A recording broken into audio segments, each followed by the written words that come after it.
afternoon, everyone. Welcome to the last brown bag seminar of the semester. So we are ending the semester. I would like to start again by thanking Rockford University, the Advancement Office, and everyone who joins us today. Thank you for supporting the series. We are ending it today. The series, brown bag series, are organized by Professor Merlin Loyola and myself. Today we have Dr. Renee Just. The presentation is supposed to start in a minute, and it's supposed to end around 12:30, and then we will have Q&A. We plan to finish everything by 12:50. So Dr. Renee Just is an associate professor of entrepreneurship and leadership in the Puri School of Business at Rockford University, as well as the director of the degree completion programs. She has been teaching for over a dozen years, and most recently her teaching and research has been focused on entrepreneurship, generational differences, and leadership. She holds a PhD in industrial and organizational psychology from Capella University, a Master of Arts in Industrial and Organizational Psychology from University of New Haven, and Bachelor of Science in Business Administration from Albertus Magnus College.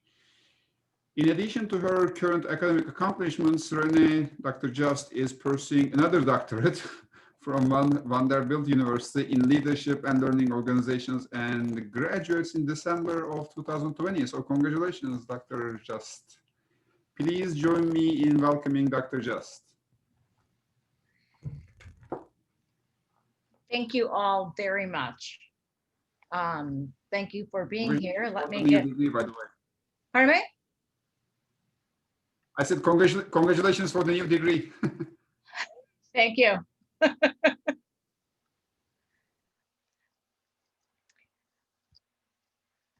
So I would like to thank all of you for being here today, and I'm humbled at your interest and thrilled for the opportunity to participate in the Brown Bag Lunch series.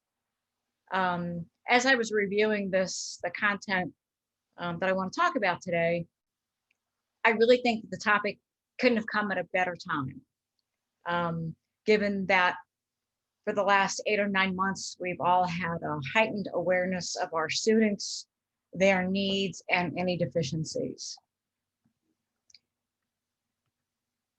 So what I want to talk a little bit about is perception, the concept of being prepared or not, some conversations that I had, then take a look at the literature and engage in a discussion of what comes next.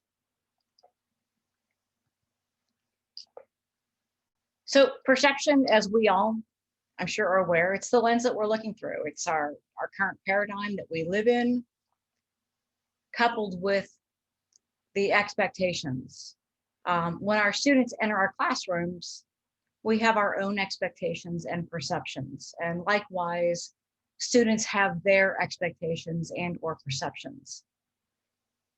And given that perception is the lens that we look through, I personally perceive that students will attend classes with the ultimate goal or expectation to learn and participate, and on a good day, prepare.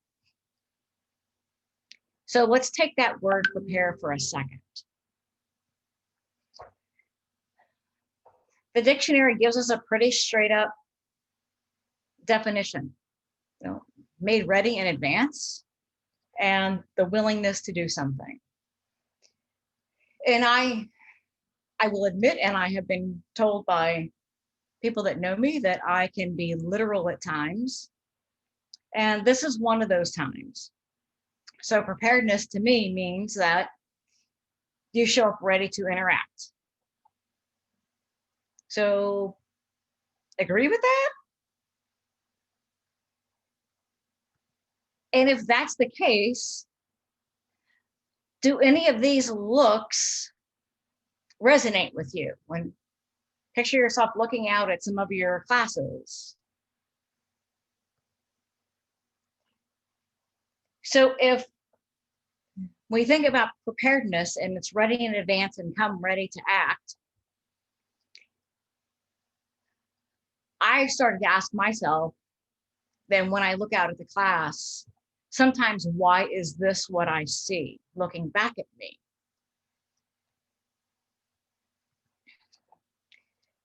Which really started to make me kind of pull my hair out. And I started to think that it can't just be me. So I decided to ask a few questions and probe a little bit more into the why.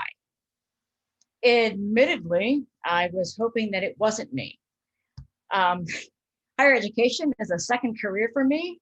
And truthfully, if it was only me and none of my colleagues, well, that would have meant that I was more out of touch with myself than in my wildest dreams I could have imagined. So I wasn't looking to ask any complicated questions. And I think these questions are pretty simple and pretty straightforward. Why my students come unprepared? What prompts and perpetuates that behavior? What are the barriers? And where's the connection or disconnect with the value in preparing? So when I decided to ask these questions, it was not at all with the thought of a conference presentation or a publication. Rather, it was really to reduce frustration and to examine where I might be off, and in turn, work to find a resolve so I could better reach my students. It just so happened that this was a conference presentation. So I took my 4 nagging questions because I just couldn't understand why students were showing up without doing the reading. And that is assuming that they've purchased or downloaded the materials at all. And really struggling with the disconnect for them in their understanding that grades matter. And I'm sure preaching to the choir here, that it impacts their overall education and potentially their employment. So I took my 4 questions and I had 9 colleagues respond.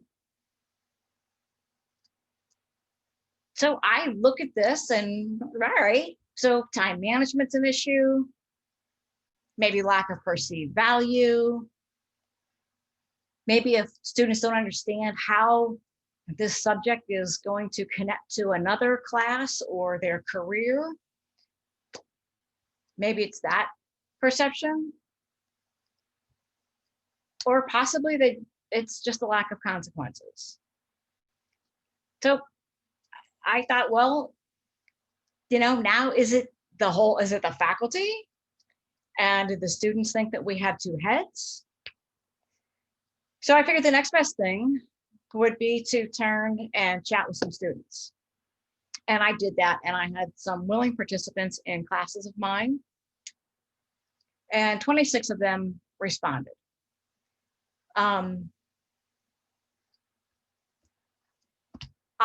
Some of the numbers were staggering for me. I thought the faculty had much lower percentages in their thoughts and in our perception.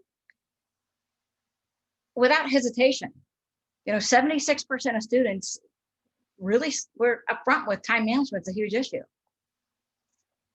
And we were in alignment with the relevance, and not, if they can't connect the dots, half of them said they just simply aren't going to do the work. A couple of other numbers that really kind of gobsmacked me in the face is that almost half of the students that I talked to said they just simply don't prepare. It kind of wasn't even I really know I should, but they didn't. And another number that really kind of grabbed my attention was that only 11.5% of their friends prepared for and attended classes. So interestingly, maybe some of the percentages are off, but some of the reasoning, we were not so far off. And while I appreciated their honesty, and as strange as this might sound, I was relieved, yet I was more frustrated and puzzled at the same time. So without understanding consequences for their behaviors, their own admission believe that they can act as that it's acceptable to not study and not take ownership of their learning, not manage their time, or be engaged. Is it simply because there haven't been consequences? Is it because they just can't see the bigger picture and truly it doesn't resonate with them? So I thought, okay, some of the reasoning, there's parallels here. So what do we do next? And so not thinking that we were so far off, yet I still had no answers. And I found no comfort in the fact that there was alignment. So I turned to the literature. So did the research agree with our assumptions? Not at all. And my heart sank because I thought that we had momentum, after speaking with colleagues and students, that maybe we were on to something. And the literature kind of turned it upside down. Jeff started to provide some answers. So what I found as I explored the literature is that there's a gap as to the solutions and research of students showing up underprepared. And in the end, together, I'm hopeful that in our little corner of Illinois that we can work to partner and narrow the gap. So I started looking into some of the research. And some argue that while millions buy into the education for all movement, that tuition costs have gone up and institutions have not been able to keep up with the demand.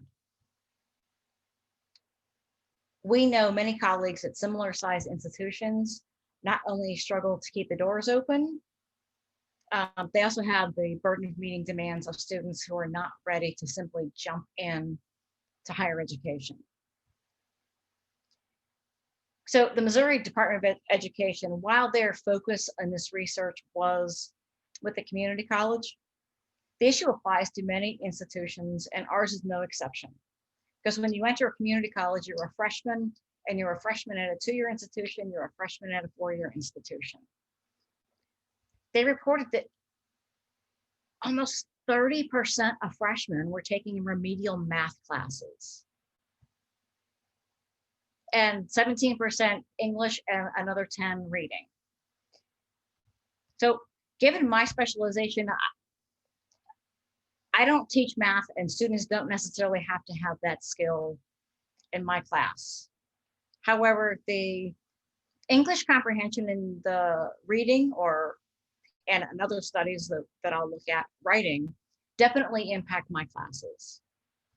So some of this started to settle in and I felt better, but not really feeling better and better. So as I continued to review the literature, it became apparent that No Child Left Behind was the turning point where content and preparation began to decline. Not agreeing, however, when funding relies on test scores, human nature is to satisfy the immediate pain point. And unpreparedness seems to be an unintended consequence of this. And it's just kind of snowballed. And I am by no means pointing the finger or blaming the K-12 teaching staff. And some might say that their hands are tied. However, when they focus, or anybody focuses on exam scores, how is it that we're preparing students for success, academic or otherwise? Studying to a test doesn't necessarily adequately provide skills such as listening, analyzing, note-taking, ownership, consequences, or the art of prioritization. In her research, Heighton found, and it was very interesting, that only 39% of high school students are prepared and ready for entry-level coursework. That leaves 61% of students coming in as a freshman in need of additional services and assistance. In other research, one researcher, Sanoffs, quotes that faculty members say that students are inadequate writers, have trouble understanding difficult material, and fall short in the areas of science and math. we can look back at some of the changes in the past couple of decades, and now this starts to make sense.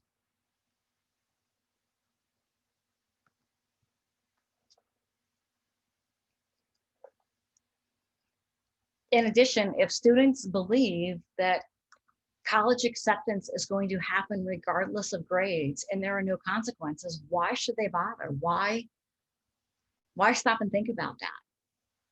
So some of this is evident based on individual observations. I can speak for some students that I have had interactions with that aren't ready and don't understand the need to get ready. So if the connection isn't being made for students in high school, how is it that we can expect them to make the connection when they show up on our doorstep?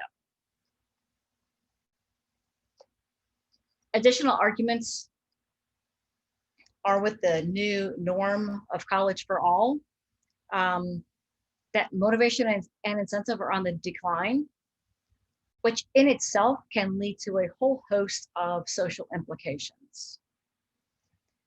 But the fact that 40 to 50% of high school students believe that there are no penalties or consequences associated with poor performance, and it's expected that they will still move on to a 4-year institution. In other words, they believe that they're under the impression that low performers are still going to be rewarded with college opportunities, which in turn prompts that lack of motivation to engage and study to prepare. Which in my mind started to pose the question if the college for all ethos has actually had an adverse impact on high school teachers and students when it comes to preparing for advanced academics. College readiness is both a long-term and short-term developmental matter. With students entering college rates higher than ever before, it's my perception, in my view, that the focus really needs to shift from strictly a degree-granting mindset to readiness for the academic journey and the journey of life.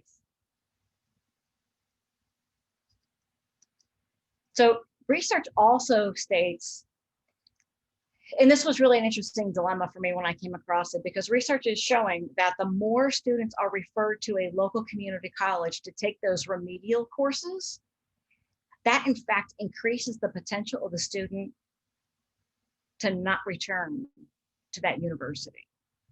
So it creates that proverbial double-edged sword for our environment.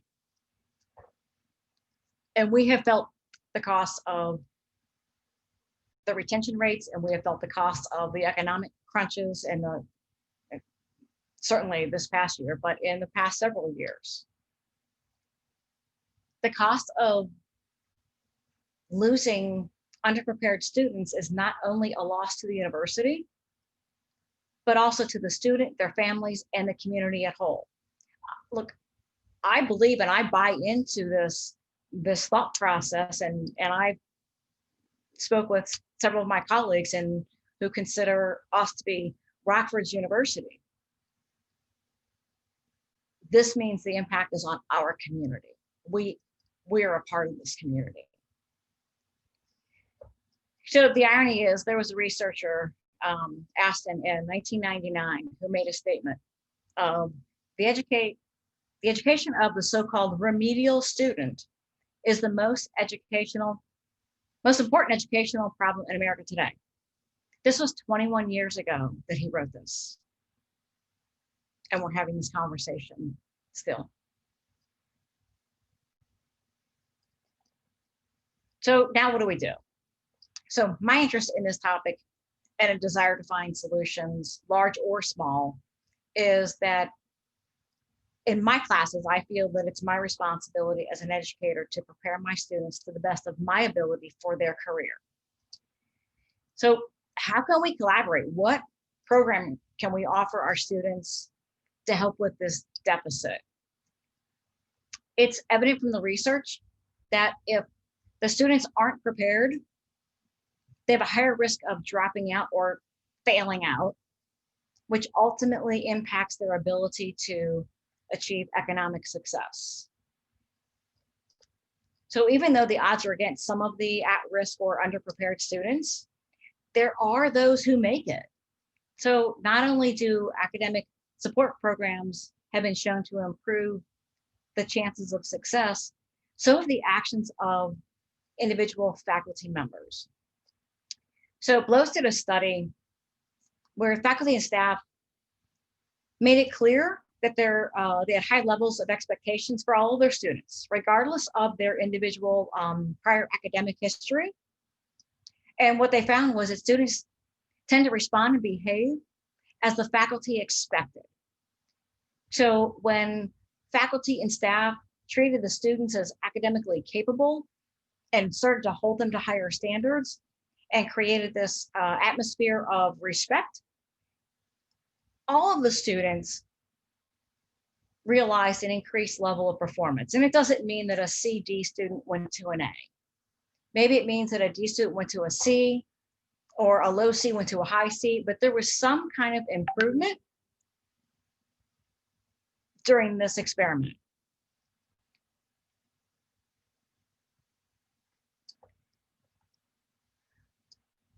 So some food for thought. Systemically, as an industry, clearly we need to make some adjustments in an effort to help this generation of young adults and the generations after them be prepared for economic success, hopefully translating to economic prosperity.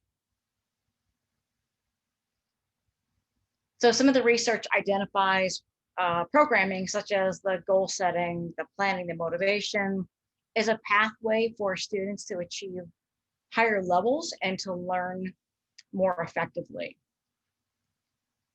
So, I talked about the questions, I've talked about the responses from the questions, and I've talked about the literature and No Child Left Behind.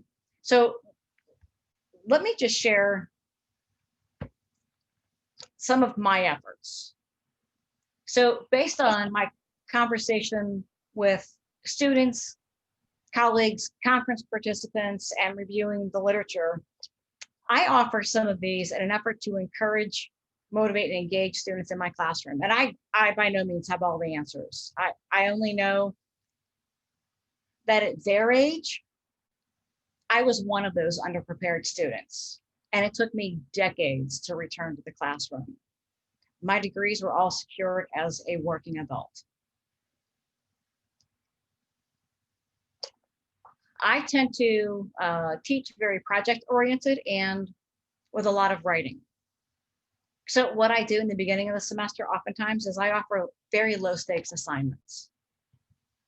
It kind of primes the pump, if you will, gives me insight into students' ability to comprehend and process the instructions, and I get to see their writing and provide them feedback, and it's not a grade that is going to adversely impact their GPA.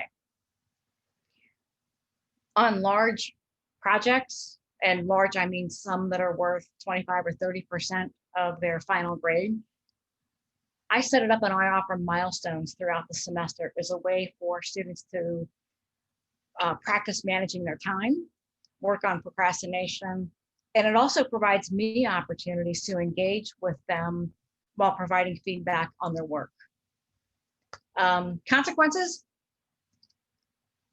The consequences are clearly laid out. And as I said, I'm very presentation oriented. And there's a consequence. And my rule, I only have one rule that I'm a really stickler for, and that is to be on time on presentation day. I clearly explain the consequences if they're late.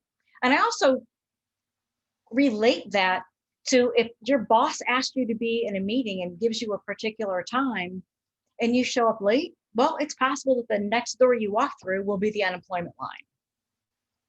And I stress that there's consequences for their actions, but conversely in the workplace, they can be rewarded for their behavior. But you can't have one without the other. expanded outlines. My syllabi on average are 12 pages. And it's not, and yet it scares them. But it's not because I'm overburdening the students. Rather, I really try to, when I'm creating my syllabi, project any questions they might have, what clarity might they need. And I really try to include all of the information they need, because what it also does is it allows me to come back to them and ask them if they've read the syllabus. So I'm putting this back on them. But I remind them of statements that I will make in class often throughout the semester, is that once you have thoroughly read the assignment details, if you have specific questions that I've not answered, then I'm happy to talk to you or meet with you. So again, I'm putting the accountability and responsibility on them.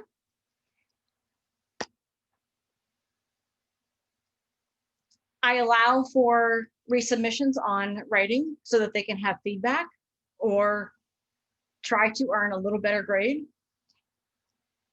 And I try to pair them up. So my classes, I try to have 3 different types of presentations. One is an individual, one they're working in a team of 2, and one that they're generally in a group of 4. So this does a couple of things.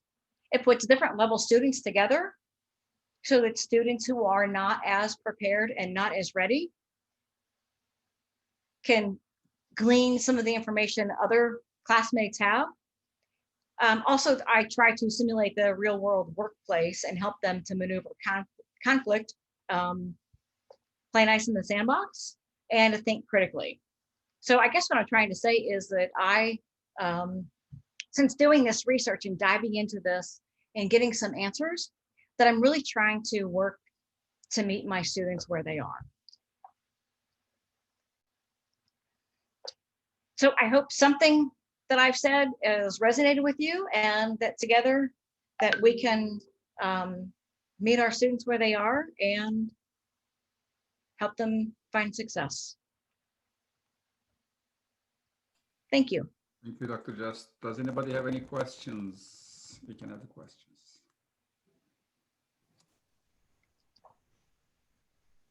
I have a question. Go ahead, Mary. Renee, for your presentation, I really enjoyed it. Do you have any suggestions too? I know that you made some suggestions for your own classes.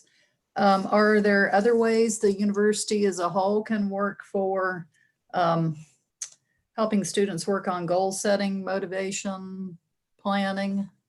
Are there other things that you think could help? Thank you, Mary. That's really interesting, and I had put a lot of thought into this. Some maybe in the freshman first year seminar, incorporate workshops. Given that this is my first semester at Rockford, I'm not intimately familiar with the freshman seminar and how that is run. I only have experience knowing other institutions. If there's any pre-semester workshops or classes that the freshmen can be involved in or attend, maybe it's we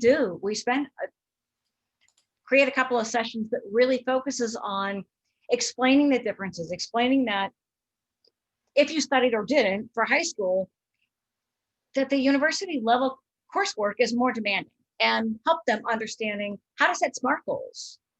You know, a SMART goal is a very simple concept. It gives them the visual. So if we can incorporate time management or goal setting into their freshman seminar, and also some of this comes in, I think some of this comes into advising, because students take classes that they don't want to take. When I was in high school, I, for the life of me, could not figure out, and I still can't, why I had to take geometry. So maybe if we can help connect some of the dots to the coursework, that this class is going to help you with a class in your core, in your major, in your minor, that would be helpful. But I think one of the easiest ways to insert some of these is in the freshman programming. Thank you. Thank you. In addition to that, I would like to ask if you can, I'm a finance professor. For me, 2 + 2 is 4, period. Any specific advice for a faculty member, hey, do this. Oh, don't do that.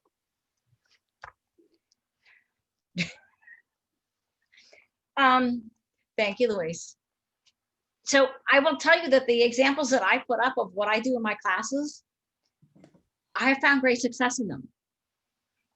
So I would say do, if you can, at the very beginning of the semester, come up with some low stakes writing, especially if it's a student you've never had, or if you are one of their faculty in their core, do a low stakes writing, get a feel for what their writing is like. The milestones, when I first started teaching, I would assign, assign projects. And while I would provide what I thought was adequate information, it was something that was worth 25 to 30% of their final grade. And in the beginning, I didn't have milestones. And once I started to see students really falling flat on their face with this, and I started looking into this, the implementation of the milestones so that they can make progress allows me, so in one class, I have 4 milestones. On the first one, it allows me to see if they're grasping the overall assignment. It allows me to see, are they putting in time? I try to help them understand that the percentage that the assignment is worth is the weight of the importance. So something is only worth 2%, the importance is not nearly as great as something that is worth 25%. And it should have much more of your attention. So I really tried to break it down like that for them. So 2 plus 2 can be 5 or 3, Luis. I'm sorry. I will try hard to understand that, but I will. Yeah, let's do it together. Anybody else?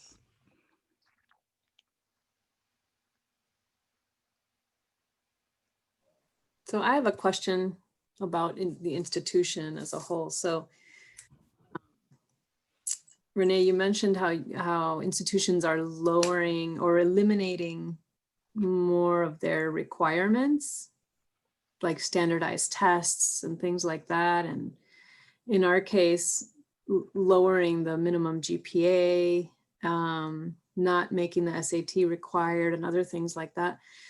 I think in favor of allowing the student to sort of advocate for him or herself to be accepted in this holistic way, not just based on the numbers, but based on this is what I'm committed to doing. This is what I have to work on as a college student. I really want to go to this, attend this institution in particular for these reasons. And that's a negotiation that happens, with the A&R committee, with the admissions people and with the student, right? It's this, it's a qualitative process, I think. And that's the good side of it. But is it possible that in some ways we could be doing students a disservice if, at the institutional level, but also in our classrooms, we lower, not the lower standards, but maybe eliminate certain standards in order to allow more students, we think to participate or to contribute. I'm thinking of like the flip side of it is what you mentioned, which is that when you expect more students perform better, right? When you lower standards, students, it's like water filling, the cup that you give it, right? So where does an institution fall? What do we do? So it's that double-edged sword, Marilyn. Yeah. I'm personally, and we know what my position is at the university, and it has nothing to do with admissions, and it's probably a really good thing. I am not a fan of ACT and SAT scores. Because what it means is that you're a good test taker. I don't give exams. Based on what I teach, I actually have the luxury of not necessarily assessing knowledge and learning through exams. I can assess it through presentations and writing and research and collaboration projects. Because for me to give an exam on entrepreneurship or organizational behavior, it only means that one, the students are much, much younger than I am. It means that they can stay up all night and they can cram, they can come in, they can do a brain dump, and they walk out the door and they purge, and I have no idea what they've learned. So I personally am in favor of the holistic and essay writing, but it's going to the research that talks about the expectations. If we start out with low stakes and we understand where students are and we meet them where they are, maybe it's tutoring they need, maybe it's the writing center, the math center, maybe it is a remedial class that is in-house and not necessarily sent out, in our case, maybe to Rock Valley.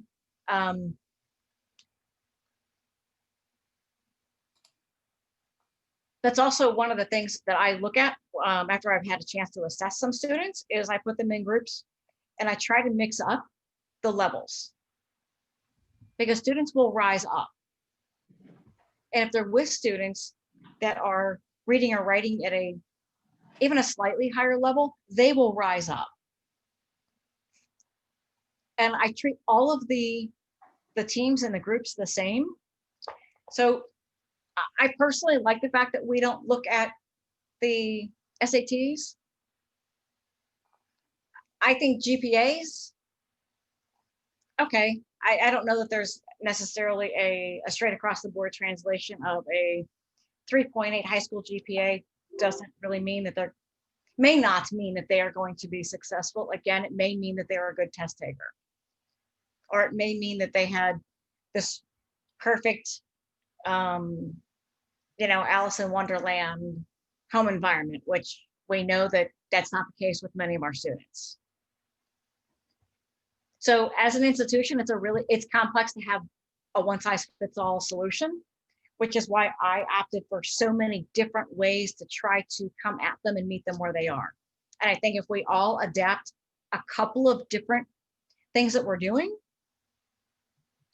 that collectively we can create that environment and raising our expectations and create the environment in our classrooms of respect and support. Because as soon as the students understand that we support them, there's a safety net there. Because I have seen some students in my class just have their guard up because it's easier to have their guard up instead of putting it down and trusting. So I wish I had a one-size-fits-all answer. Yeah, I think it points to being flexible and adapting and responding and listening and paying attention. So, and I think, within the university itself has to set certain rules. It can't be wavering all the time, but I think they're trying to make it so that, again, a student can say, I know the picture doesn't look perfect. My GPA doesn't look great, and this and that, and these things. I had struggles with this, and our students do the same thing in our classes, right? Yep. I have trouble getting the textbook. I don't have money, and I don't have this. It took me 6 weeks to actually get on board, but look, I'm making up all the work that I missed for the first 6 weeks. That's, normally you'd say, some people would say, no, everything's late. You're not accepting it at all. Or, on the flip side, say, okay, I can see you're working on it. Keep going. Mm-hmm. And in the end, as long as you learn the thing that you're working on, that's what matters to me as a professor. So I think it's about flexibility ultimately. So to add to that, Marilyn, in all of my classes, I have at least one, sometimes across the board, free resources. So I look at open source text and I have free resources. So if there is a case study or a simulation that they have to purchase, and my simulation is $29. But to complement that, there's a link to a free textbook. So at least it doesn't prevent them, if they don't have the funds the first couple of weeks of class, it's not preventing them from engaging with other material in the class. So I try to brainstorm and remove barriers as often as I can. Great, thank you. Thank you.